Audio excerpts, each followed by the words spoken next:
The political pantechnicon continues to roll. Henry Riley gets all the plum jobs. He's been at a Reform UK event this morning.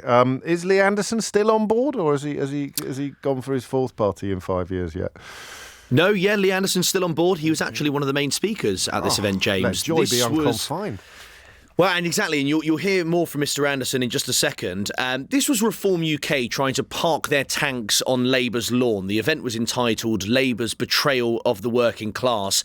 There were two main policies that were announced. So firstly, on the NHS, Richard Tice says, the party's leader, he wants to scrap the net zero emissions drive. He says that would cost around £30 billion a year. Scrap that, and that would lead to more money for the NHS, and then there would be zero waiting lists within 2 years. He said the Labour Party were too focused on the woke managerial middle class who are also eco-zealots.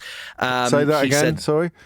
He said that Labour are too focused on the woke managerial middle class who are also eco-zealots. OK. Could have been a bit piffier, I suppose. This is Lee Anderson's pledge on miners' pensions. Now, when I was wondering whether or not to join Reform and having discussions with our leader, Richard, one of the things I went to see him about was the mine workers' pension scheme, and I gave him the Bayes report, and he forensically went through it, and after about 2 days he came back to me and he says, Lee, this is an absolute scandal.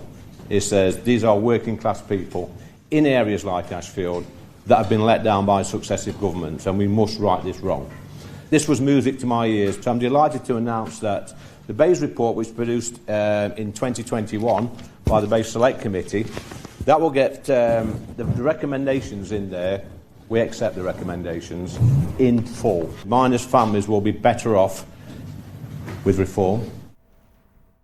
Now, you may think, James, that's a pretty sensible idea. He's taking in the Bayes Select Committee recommendations from 2021. The chair was Darren Jones, who is now in the Labour Shadow Cabinet. There's a slight problem, though, James, because Stephanie Peacock, who's a Labour MP in Barnsley, actually coordinated a letter at the time which said, sign this if you're a Coalfield MP, to implement all of the miners' recommendations from that particular report. Oh, no. And Lee Anderson's name was not on that particular letter. I'm also assured that he was offered the chance to sign it. All Coalfield MPs were, but his name did not appear. Also, James, controversial candidates were on the lips of some of the questioners to ask Richard Tice about that. Richard Tice had this answer when he was asked about some controversial comments made by candidates. The scrutiny has been very intense. There's probably been a year's worth of scrutiny in a month because our candidates have been up on the list for, I suspect, somewhere between 4 and 6 weeks. And so we're very clear to all our candidates, for heaven's sake, if you're going to have a glass on a Friday night, then don't use social media. It's not sensible. So if you have a glass on a Friday night, do not use social media, is Richard Tice saying his advice to candidates. So these also, just to be clear, these are candidates who've said things like Africans had IQs among the lowest in the world. There's some that I can't really read out on a favourite family programme, but racist, sexist, homophobic posts, inevitably some pretty vile abuse of Angela Rayner. How does he know it only happens on Fridays? There's loads of it. Yeah, that's a fair point. I didn't put that to Richard Tice. I probably should have. But I think he was making the general point that maybe candidates have had a few drinks and they're a bit loose with their Twitter. Okay, so 5 in the last week have been axed. Quite, exactly. Lastly, James, there's a bit of a feud between him and Jonathan Gullis, who's the deputy chair of the Conservative Party. I asked Mr Tice about that. I wondered if you're any closer to publishing the material you have on Jonathan Gullis that you've referenced about on Twitter a few times. Well, Mr Gullis is not in the room. No. Exactly, so tell us. No, I've always said I would keep discussions and information about MPs quiet. But look, politics is a rough old game, and sometimes there's a bit of strong banter between people. Mr Gullis threw out some accusations against me, and it's all in the banter of the day.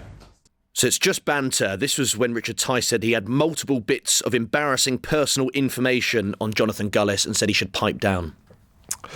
Henry, thank you very much indeed. So we're not, goodness knows, embarrassing personal information on Jonathan Gullis. I think I'd probably be happy not knowing. But so no prospect of this being revealed. How many people were there? Yeah, about 7 of us journalists, but it was quite a big room. There wasn't a huge turnout. There were quite a lot of empty chairs. Okay, and did you get a chance to speak to Lee Anderson yourself?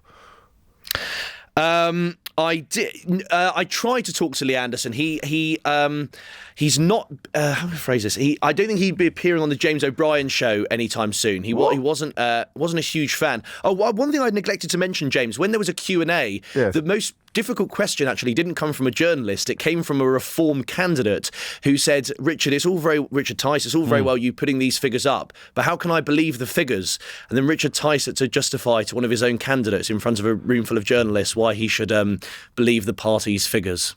All human life is here. Thank you very much indeed, Henry Wright. That's a shame but why would, if 30p has a problem with me, why would that prevent him from speaking to you?